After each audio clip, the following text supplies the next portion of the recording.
Bismillahirrahmanirrahim. Assalamualaikum warahmatullahi wabarakatuh. Kita lanjutkan pembahasan sistem pencernaan makanan tentang zat makanan. Zat makanan dibedakan menjadi dua, yaitu makronutrien dan mikronutrien. Apa bedanya? Dilihat dari istilahnya, makro berarti diperlukan dalam jumlah yang cukup banyak. Sedangkan mikro kebalikannya, berarti diperlukan dalam jumlah yang cukup sedikit saja. Makronutrien itu terdiri dari karbohidrat, lemak, dan protein. Sedangkan mikronutrien terdiri dari vitamin, mineral, dan air. Kita bahas yang pertama, yaitu tentang karbohidrat. Karbohidrat rumus umumnya adalah CnH2nON. Jadi N-nya ini bisa diganti dengan angka. Jadi kalau N-nya 2, maka C2H4O2, dan seterusnya. Pada makanan, ada 3 golongan karbohidrat dilihat dari gugus gula penyusunnya, yaitu yang pertama monosakarida, yang kedua disakarida, dan yang ketiga polisakarida. Monosakarida artinya adalah karbohidrat dengan gugus gula sederhana, yaitu terdiri dari 1 gugus gula. Senyawa penyusunnya saya singkat menjadi grup frukgal. Grup itu adalah glukosa, fruk adalah fruktosa, gal adalah galaktosa. Yang kedua adalah disakarida. Disakarida berarti karbohidrat dengan gugus gula 2 gugus gula. Di sini komponen penyusunnya terdiri dari, saya singkat menjadi sukmalak, yaitu sukrosa, maltosa, dan laktosa. Dan yang ketiga, polisakarida artinya adalah karbohidrat dengan banyak gugus gula. Komponen penyusunnya saya singkat menjadi amiselgli, yaitu amilum, selulosa, dan glikogen. Nah, kalian bisa lihat contoh-contohnya yang termasuk ke dalam karbohidrat. Nah, karbohidrat itu sendiri merupakan penghasil energi utama, di mana per gramnya atau tiap 1 gramnya menghasilkan 4,1 kalori. Unsur penyusunnya terdiri atas karbon, hidrogen, dan oksigen. Sisa metabolisme bisa berupa karbon dioksida dan uap air atau H2O. Jika berlebihan, karbohidrat bisa disimpan dalam bentuk glikogen atau gula otot. Pada saluran usus diserap dalam bentuk monosakarida. Diingat ya, tadi monosakarida itu terdiri dari glukosa, fruktosa, dan galaktosa. Makronutrien yang kedua adalah lemak atau lipida. Ciri-cirinya yang pertama adalah sebagai penghasil energi, di mana 1 gram lemak itu bisa menghasilkan 9,3 kalori, berarti lebih banyak dibandingkan dengan karbohidrat. Fungsi yang berikutnya adalah sebagai pelindung organ vital, yaitu organ-organ penting yang berada di dalam tubuh kita. Ciri yang berikutnya tersusun atas karbon, hidrogen, dan oksigen, sama dengan karbohidrat. Kemudian sisa metabolismenya bisa berupa karbon dioksida dan uap air. Kemudian fungsi yang berikutnya adalah sebagai pelarut vitamin A, D, E, dan K. Ciri yang berikutnya adalah komponen penyusunnya berupa gliserol dan asam lemak, di mana asam lemaknya dibedakan menjadi 2, yaitu asam lemak jenuh, artinya dapat disintesis oleh tubuh, dan asam lemak tidak jenuh, artinya tidak dapat disintesis di dalam tubuh. Nah, lemak itu sendiri, jika kita lihat dari infografisnya, dibedakan menjadi lemak baik dan lemak jahat. Nah, kalian bisa lihat ya, kalian bisa bandingkan apa perbedaannya. Kemudian makronutrien yang ketiga adalah protein. Protein, ciri-cirinya yang pertama sebagai sumber pembangun tubuh.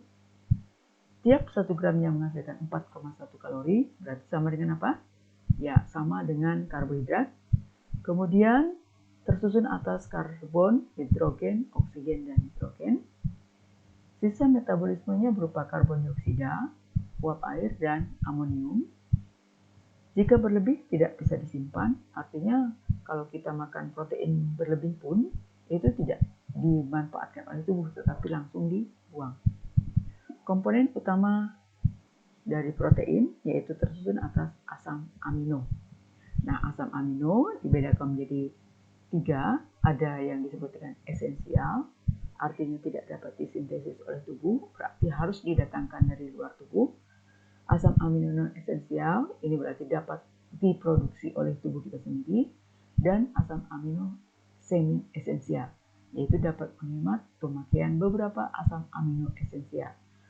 Secara umum, protein ini dibedakan menjadi 2 asam amino saja, yaitu esensial dan asam amino non esensial. Tapi tidak menutup kemungkinan kalau seandainya ada yang mencantumkan asam amino semi esensial, maka di sini Ibu mencantumkan ada penggolongan yang ketiga yaitu asam amino semi esensial.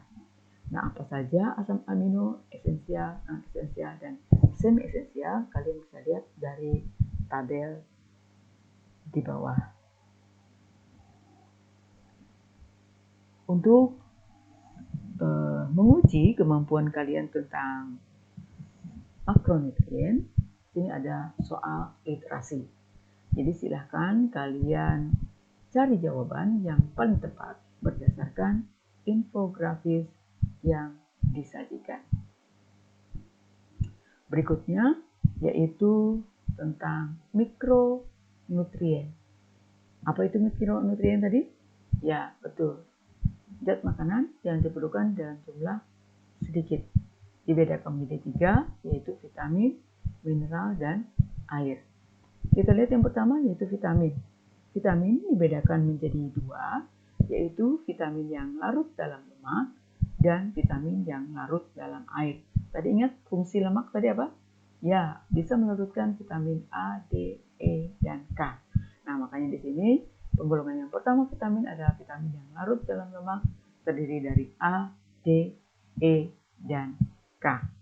Kemudian vitamin yang larut dalam air berarti selain A, D, E, dan K, yaitu vitamin B kompleks yang terdiri dari B1, B2, B3, B5, B6, B11, B12, kemudian vitamin H, dan vitamin C.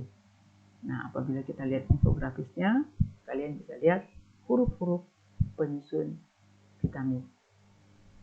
Mikronutrien yang kedua yaitu mineral. Jadi mineral ini adalah banyak unsur yang diperlukan oleh manusia, ya. Jadi unsur-unsurnya sangat diperlukan oleh kita.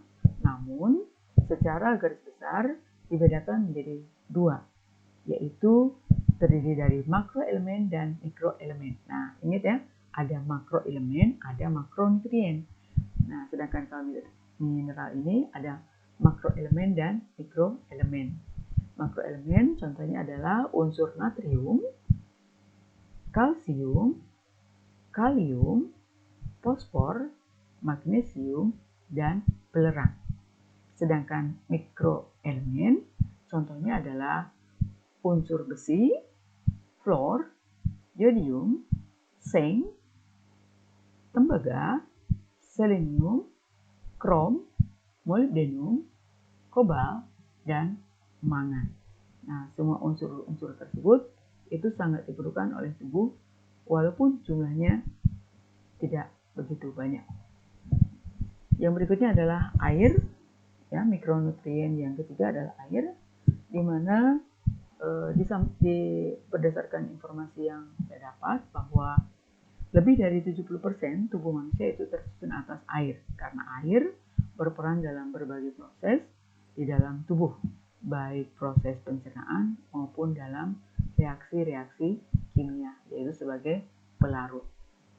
Oke, untuk mengakhiri materi tentang mikronutrien, Ibu tayangkan soal literasi. Silahkan dicari jawabannya berdasarkan infografis yang disajikan. Demikian pembahasan tentang zat makanan.